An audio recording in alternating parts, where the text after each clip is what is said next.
Good morning friends, তোমরা সবাই কেমন আছো? আশা করি ভালো আছো, সুস্থ আছো। আমিও ভালো আছি। আজকে আবারও একটি নতুন ব্লগে তোমাদের সবাইকে স্বাগত জানাচ্ছি। আই হোপ ব্লগটি ভালো লাগবে। সকাল 6:30 নাগাদ ঘুম থেকে উঠেছি। উঠে ফ্রেশ হয়ে নিলাম। ফ্রেশ হয়ে এই যে যত বাসন আছে, রাতের বাসন সবকে ধুয়ে নিচ্ছি। আজকে হচ্ছে সানডে, তো রবিবার, যেহেতু ছুটির দিন, তো ভেবেছিলাম একটু দেরি করে উঠবো। কিন্তু যেহেতু প্রত্যেক দিন ঘুম ভেঙে যায় 6:30টায়, তো একটা অভ্যাসে পরিণত হয়েছে। 6:30তেই ঘুমটা ভেঙে গেছে। তো ভাবলাম এখন যদি আবারও শুয়ে থাকি, শীতকালে ছোটোবেলা কাজগুলো কমপ্লিট করে পারবো না। তো যতই তাড়াতাড়ি কাজ করি না কেন, কাজ কমপ্লিট করতে করতে সেই বেলা হয়েই যায়। সকাল থেকে কাজ করছি, ভাবছি তাড়াতাড়ি করে সব কিছু করবো, তাড়াতাড়ি করে স্নান করবো, 11টার মধ্যে সব কিছু কমপ্লিট করব, কিন্তু সেটা হয়ে উঠতে পারে না।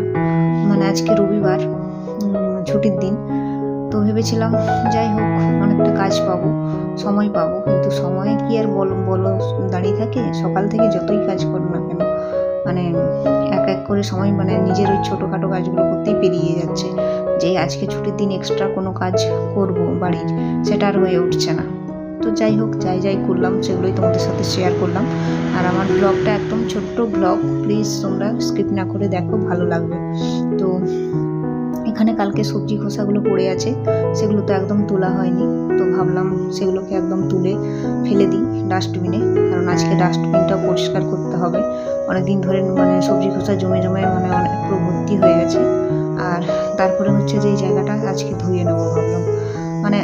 মোছা হয়, তো মোছা হলে আমার খুব একটা স্যাটিসফ্যাকশান থাকে না, কারণ অনেক ধুলো নোংরা চুল টুল পড়ে থাকে।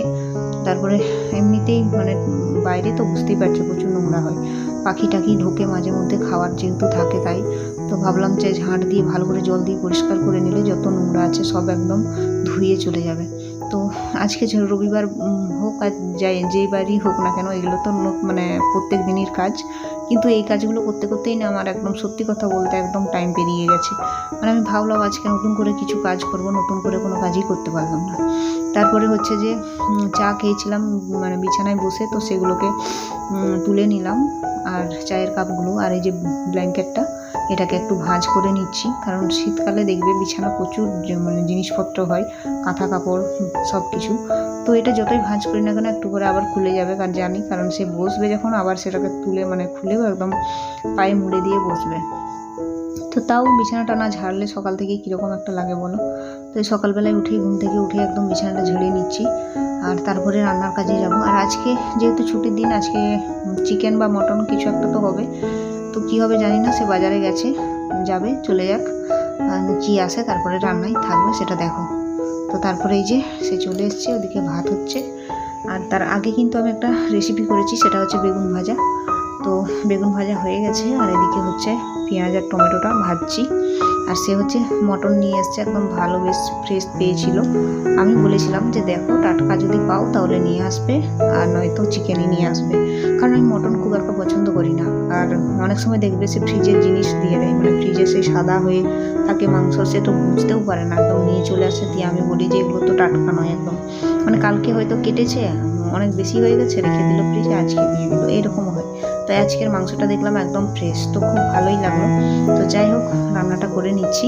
আর আজকের ব্লগটা কেমন লাগলো তোমরা অবশ্য কমেন্টে জানাবে। আর আমি প্রত্যেকদিন আমার ব্লগ ভিডিও আপলোড করে থাকি সকাল ওই 11টা থেকে। তো প্লিজ তোমরা সাপোর্ট করো, পাশে থেকো, আর যদি ভালো লাগে আমার চ্যানেলটা সাবস্ক্রাইব করে আমার সঙ্গে থেকো। তো তোমাদের সাথে কথা বলে রান্নাটা করে নিচ্ছি। আর আজকে রান্নার খুব চাপ নেই, এই একটাই রান্না, কিন্তু তাও আমার রান্না কমপ্লিট করতে করতে 11টাই বেজে গেছিলো।